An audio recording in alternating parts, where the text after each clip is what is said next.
Tu peux pas te réveiller si tu t'endors pas. Tu peux pas te réveiller du cauchemar si tu le fais pas. T'es obligé d'y passer. Forêt sombre, arbres écorchés, vent bramant, comme pour rendre le silence inaudible. Mon cauchemar à moi, c'est le côté financier. Je pense qu'à l'heure actuelle, tu enlèves mes problèmes d'argent, bah t'enlèves 99% de mes problèmes en fait. Ouais, depuis mes 18 ans, je vis 100% indépendamment. Il y a personne qui me met de l'argent dans mon compte, ma famille peut pas m'en donner. Du coup, la précarité, j'y étais préparé. Mentalement, hein, je veux dire. Je savais que j'allais y être confronté en fait. J'ai tenté de prévenir le choc en essayant de trouver mes ressources ailleurs et un peu de quoi cumuler mes rentrées d'argent. Mais ouais, non, c'est toujours un passage qui est hyper violent. J'ai jamais eu la discussion en fait avec ma mère de comment ça se passe la prise en charge dans le supérieur. En fait, la question, elle s'est jamais vraiment posée. N'empêche pas que le cauchemar, il est vraiment terrible, mais en fait, ouais, en fait, faut s'endormir pour pouvoir se réveiller. Et j'ai mis du temps à le réaliser, et surtout à réaliser l'état dans lequel j'étais. Sortir de mon lit, faire des choses, même faire à manger, en fait, bah, c'est super compliqué. Sortir mon ordinateur, écrire 2-3 lignes, bah, ça aussi, c'est vraiment super dur. Lire des textes, avoir des deadlines, je me sens complètement incapable, en fait. Et la boucle, elle se déclenche aussi, la crise d'angoisse.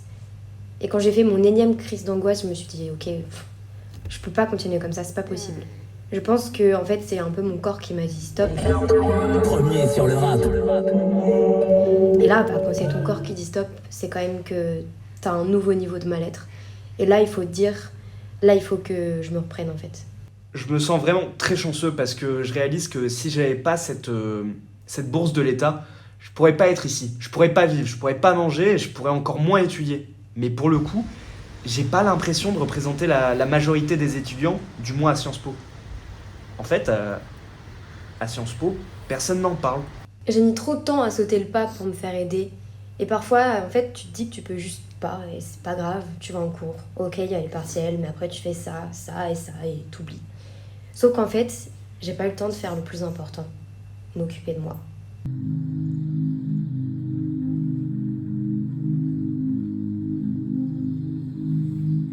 Enfin, genre, j'ai un peu l'impression que les 25% de boursiers, c'est assez hypocrite ici. J'en veux pas directement aux gens, hein.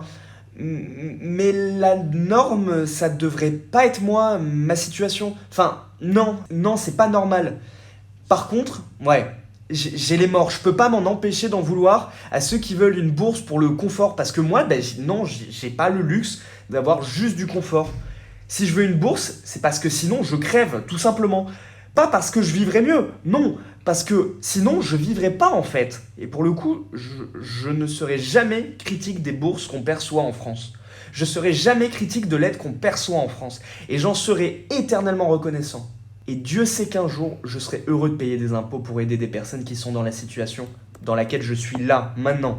Et je donnais tout ce que j'avais dans les assos, mes projets, etc. Sauf qu'au fur et à mesure, j'ai commencé forcément à être fatiguée. Parce qu'au-delà de ne pas dormir, bah, j'avais pas un rythme de vie sain. Je mangeais jamais à la même heure, ou même je sautais des repas. Je devais tout le temps rattraper des choses au vu de mes absences. Je dormais plus ou moins, peut-être 3 heures maximum par nuit. Et parfois le soir, je me prenais un énorme coup de stress en me disant « Putain, mais comment tu vas faire demain ? T'as pas terminé tout ce que tu voulais. » Et là, quand il y avait des moments de stress, bah, je faisais des crises de boulimie où je me mettais à manger tout ce que j'avais autour de moi. Et du coup, ça s'ajoute à tout le reste. Et en fait, j'ai alterné des périodes où je mangeais pas et des périodes où j'avais mangé énormément, mais de façon irrationnelle. Et en fait, à ce moment-là, tout devenait complètement irrationnel. Quand on est boursier à Sciences Po, en fait, on ne paie pas de frais de scolarité. Donc moi, ça me permet de ne pas avoir à avancer un grand montant. Et aussi, ça me permet de ne pas m'endetter, en fait, parce que j'avais la phobie, vraiment, hein, de partir avec des dettes. Mais donc, pour ma première année, je vivais sur mes bourses. J'étais très lucide sur ce qui m'attendait, j'ai fait mes papiers pour les bourses seules, enfin, voilà, quoi. Et ensuite, je me suis rendu compte que ça n'allait probablement pas être suffisant. malheureusement j'ai envie de dire. Et ça voulait dire aussi que je devais me serrer énormément la ceinture. On va pas se mentir, hein. Même encore aujourd'hui, j'arrive pas à ne pas être trop dans le rouge en fait.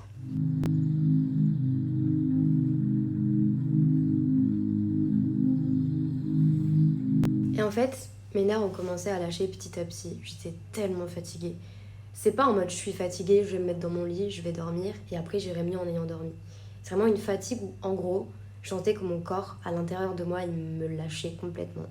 Et en fait, j'étais déconnectée entre mon cerveau et tout ce qui se passait autour de moi. J'avais l'impression d'être au ralenti, sans énergie. J'avais l'impression qu'on me parlait mais que j'écoutais pas vraiment, que je répondais mais sans être forcément pertinente. Et je me rendais compte que j'étais incapable de me souvenir de ce que j'avais répondu. Et là, je me suis dit, oula, il y a vraiment un problème. Après, je me suis rendu compte que même dormir, même en dormant plus, finalement, j'étais quand même hyper fatiguée de plus en plus. Et même les heures de sommeil me faisaient plus rien. Et du coup là, j'ai commencé à un peu me dire, mais qu'est-ce qui se passe en fait ? J'ai entrepris une démarche pour bénéficier d'un programme d'accompagnement qui sélectionne et soutient les meilleurs étudiants de la région à la sortie du bac. L'accès à ce programme, en fait, il est hyper sélectif, avec un processus vraiment rigoureux de sélection et de renouvellement annuel du soutien, tu vois. J'ai l'impression, en fait, parce que j'ai pas de thune, je dois plus prouver que j'ai ma place, qui est menacée par chacun de mes résultats. En fait, c'est un peu la carotte, sauf que sans ça, moi, en fait, je vis pas. Je vis tout simplement pas, en fait. Je cours toujours derrière cette bourse, en fait. C'est crucial pour moi. C'est comme ça que je m'en sors. Moi, je fais ça et tu vois, il y en a d'autres qui travaillent. Et c'est pas qu'ils sont forts. En fait, c'est souvent que t'es obligé, t'as pas le choix, en fait. Alors oui, t'as des cours, oui, t'as des examens, mais en fait, parce que si tu viens pas, si tu perds ton job, si tu perçois pas ton salaire, tu perdras du poids. Et c'est atroce, tu vois, de devoir faire des choix, faire ces choix-là pour des choses aussi primaires, quoi. Enfin, c'est cruel et c'est hyper concret. Et c'est pas facile d'être confronté à cette fatalité-là et de l'accepter pour la surmonter. C'est pas facile de se mobiliser pour y échapper.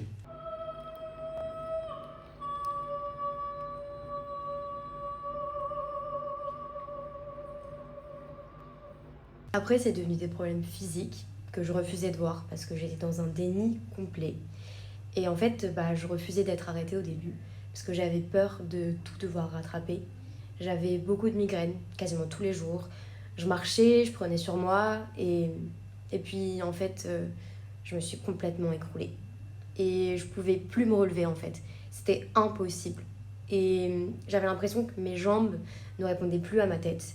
J'étais blanche, complètement tremblante. Puis j'ai fini par dormir en fait, complètement épuisée, 12 heures d'affilée. Moi, avec mon retard sur les cours, j'ai pas du tout le temps. Sciences Po, je m'en sors déjà à peine sans travailler. Alors, je me dis que si je travaille, c'est impossible que je réussisse mes études. Donc là, je suis coincé. Parce que je sais que j'en aurais besoin de cet argent. Je sais que ça me permettrait de mieux vivre. Mais je sais que ça me ferait juste échouer. Et en fait, je peux pas me permettre de passer tout mon temps dans le système scolaire, tu vois, de continuer les études. Parce que les bourses, en fait, c'est que sur un certain temps. Je sais très bien que mes bourses ne tiennent qu'à la réussite scolaire de manière pratique, en fait. Enfin, au niveau des notes, même si évidemment il y a un suivi du coup, ce qui est absolument formidable avec des assistants sociaux qui sont très à l'écoute. Et pour le coup, j'en suis très heureux, hein. Mais le revers de la médaille, c'est que j'ai une grosse pression vis-à-vis des cours tout le temps sur moi. Parce que je sais que si je ne me pointe pas à un examen, si je loupe mon année, je perds mes bourses. Et ça, pour rien au monde, je peux me le permettre, tu vois. Parce que ça voudrait dire quoi ? Ça voudrait dire que soit j'arrête mes études et je commence à travailler sans diplôme, soit je rentre chez ma mère et je ne pense pas avoir une meilleure vie là-bas, en fait. Et j'ai commencé à voir plus régulièrement un médecin, au début pour des certificats médicaux, pour justifier mes absences, et puis pour un arrêt d'1 semaine, puis de 15 jours. Il a fallu le dire aussi quelque part aux autres, ça va pas. Et puis sur tel et tel exposé, je pourrais pas passer tel jour parce que là, je suis incapable de bosser. Et se rendre compte effectivement qu'en fait on n'est plus vraiment capable de faire des choses qui à la base étaient vraiment très simples pour nous. Je dois avoir mon diplôme. En fait, je dois avoir ma vie tout court. Enfin, c'est quand même terrifiant de se dire qu'on n'est pas en échec, mais que l'échec n'est jamais bien loin. Ou du moins, tu vois, la chute, elle est toujours là. C'est un peu l'épée de Damoclès. Il n'y a pas de place pour l'échec. Soit je réussis, soit le jeu est terminé. J'ai peur en fait. J'ai peur parce que j'ai l'impression de porter mon monde sur mes épaules et je crois que j'ai pas le droit à l'erreur. Pour les bourses, pour le boulot. Et du coup, je me dis, mais purée quoi, enfin, si j'ai plus d'argent, donc je travaille à plein temps, je vais devoir arrêter les études du coup. Mais enfin, qu'est-ce que je vais faire sans études? Et puis le médecin m'a dit également qu'il fallait que je mette en place un suivi psychologique, voire même psychiatrique, en sachant que les suivis psychiatriques, c'est très très dur d'en avoir assez rapidement. Donc dans l'immédiat, je me dis que même en les payant, tout en connaissant la situation financière des étudiants, bah c'est impossible. En parallèle, je suis aussi du coup allée voir la psychologue de Sciences Po. Elle, pour le coup, elle était vraiment géniale.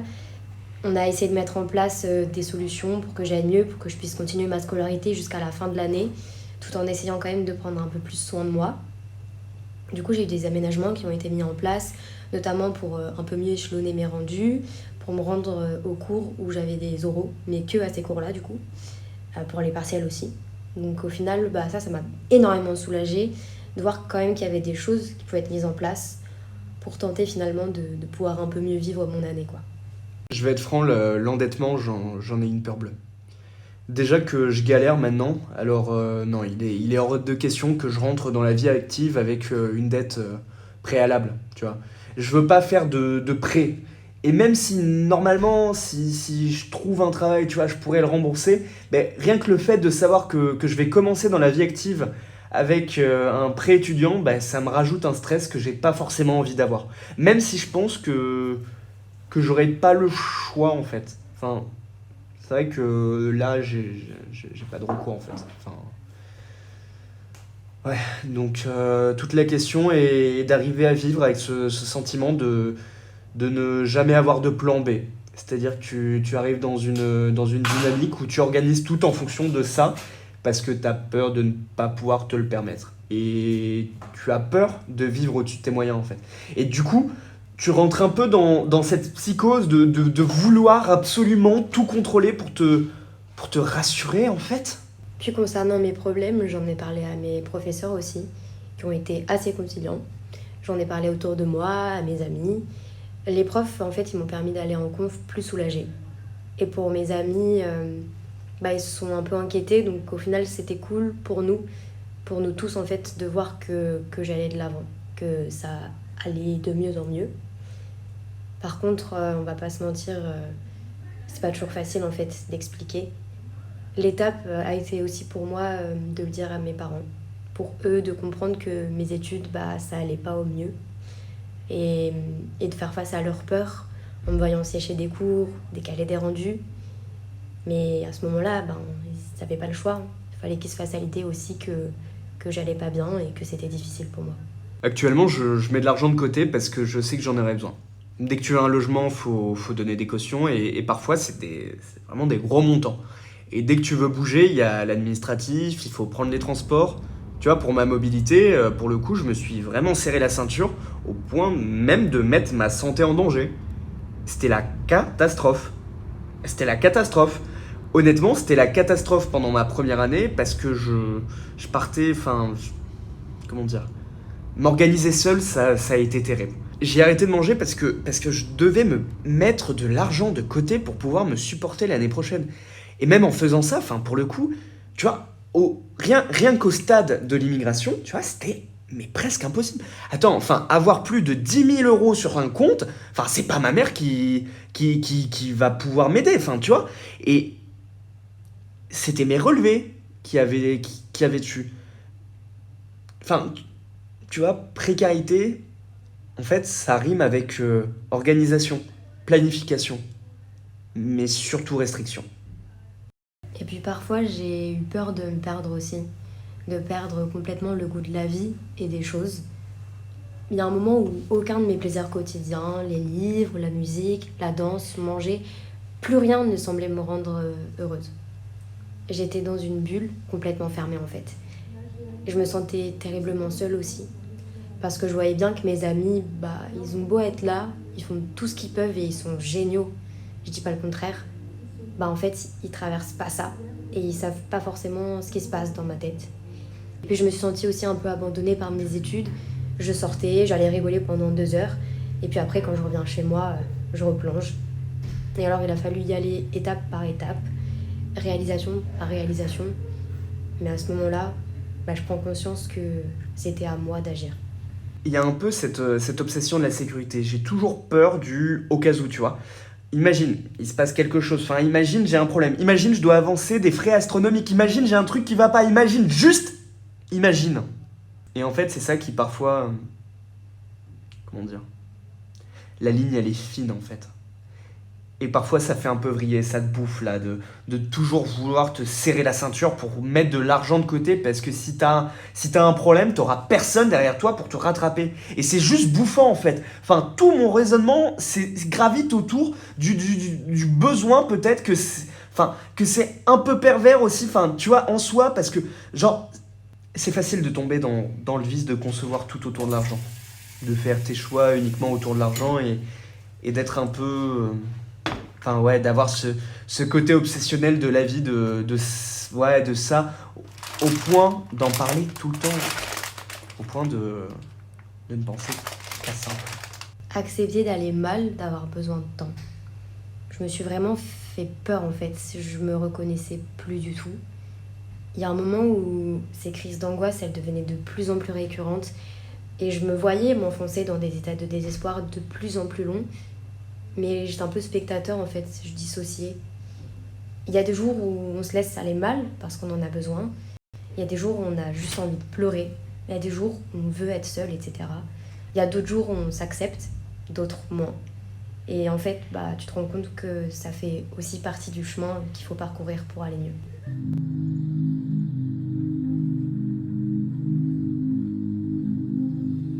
Je veux pas que l'argent gâche tout. Qu'on me définisse comme ça, d'être celui qui décline parce que c'est celui qui n'a jamais de thune, tu vois. Ça me met parfois dans des positions vraiment inconfortables, hein. Mes amis ne sont pas forcément dans la même situation, et heureusement, hein, à nouveau, je suis pas la norme, je devrais pas être la norme. Mais tu vois, heureusement, on arrive à se comprendre. On a réussi à mettre en place une certaine solidarité, et ils ont même, une admiration à mon égard. Mais je trouve qu'il y a parfois une romantisation de la précarité, t'es indépendant depuis 18 ans, du coup tu peux faire ce que tu veux, t'es hyper mature, t'as la responsabilité de l'argent, t'es un adulte en fait. Mais non, moi j'ai 20 ans, tu vois. Et j'ai pas envie d'avoir ça à 20 ans. Genre moi j'ai envie d'avoir mes parents derrière moi, qui prennent soin de moi, de savoir qu'ils sont là si j'ai un problème. Et c'est pour ça que j'ai un peu du mal avec ces discours aussi. Parce que tout ce que je souhaite à un étudiant, c'est qu'il ait ses parents derrière lui. Et pour le coup, c'est tout ce que j'aurais voulu et que je n'ai pas. Je l'ai vraiment pas et il faut se rendre à l'évidence, tu vois. C'est une évidence par contre qui est très difficile à accepter. Déjà, j'ai pris conscience qu'il me fallait un équilibre. J'ai appris à me connaître un peu mieux. Et en me voyant, j'ai compris que finalement, peut-être que certains métiers, notamment à grande responsabilité, me correspondraient moins. Parce que en fait, c'est des métiers hyper éprouvants émotionnellement. Et du coup, je me suis rendu compte qu'il me fallait un équilibre un peu pour moins me définir par Sciences Po pendant 5 ans. Parce que je pense qu'il faut d'abord prendre du temps pour soi. Qu'on soit bien ou mal d'ailleurs, il faut toujours te garder 1 heure pour te dire « Ok, je fais un truc qui me fait plaisir, qui n'est pas des cours, qui n'est pas fait de pression, qui n'est pas pour les autres, qui est pour moi. » Tu vois, j'ai une amie, c'est la skincare, une autre, c'est les films. Moi, c'est la musique, c'est me balader, c'est aller au restaurant.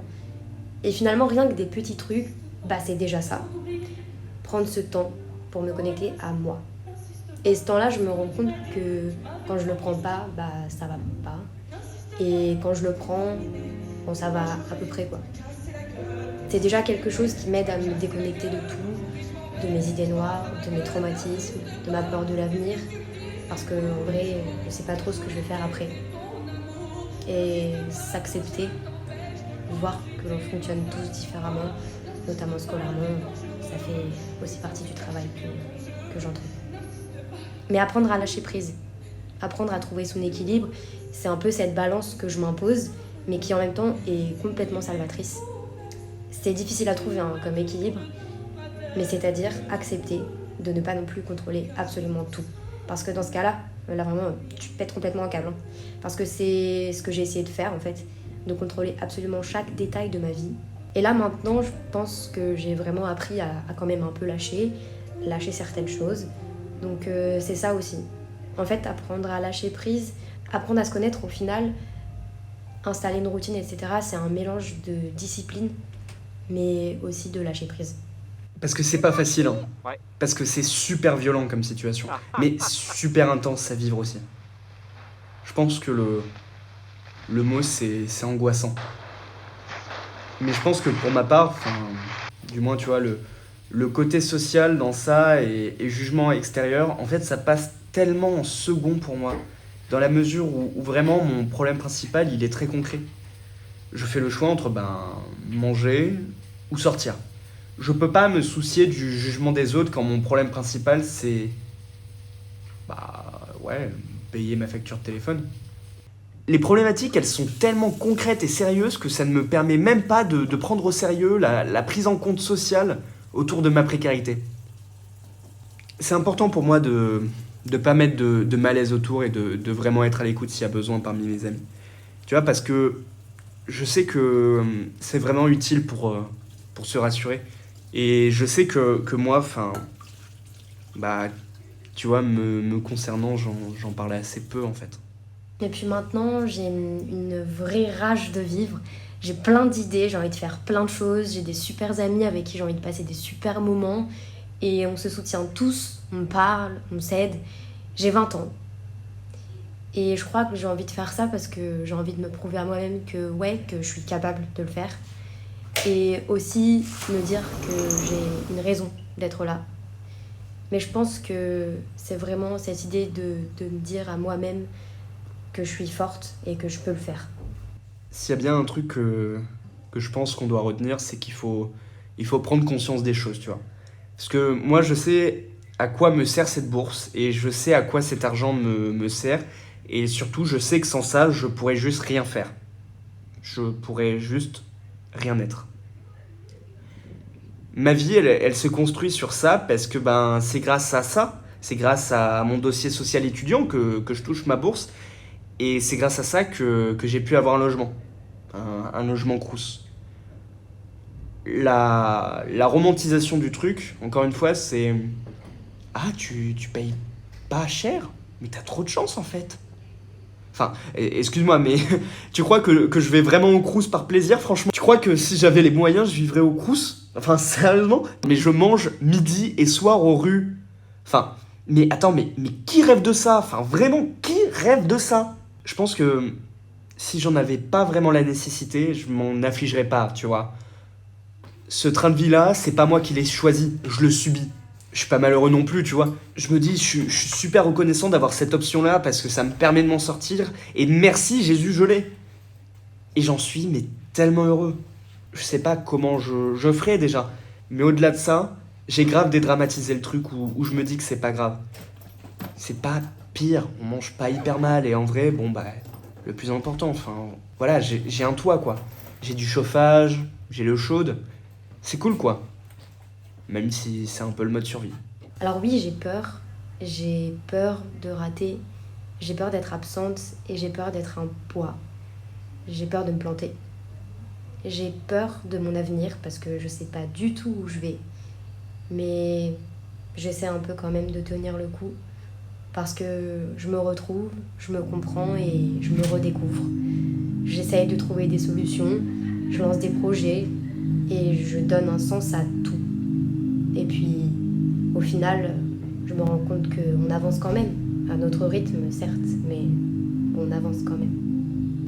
Forêt sombre, arbres écorchés, vent bramant, le silence inaudible. Des centaines de louves hurlent au cœur de l'éclipse.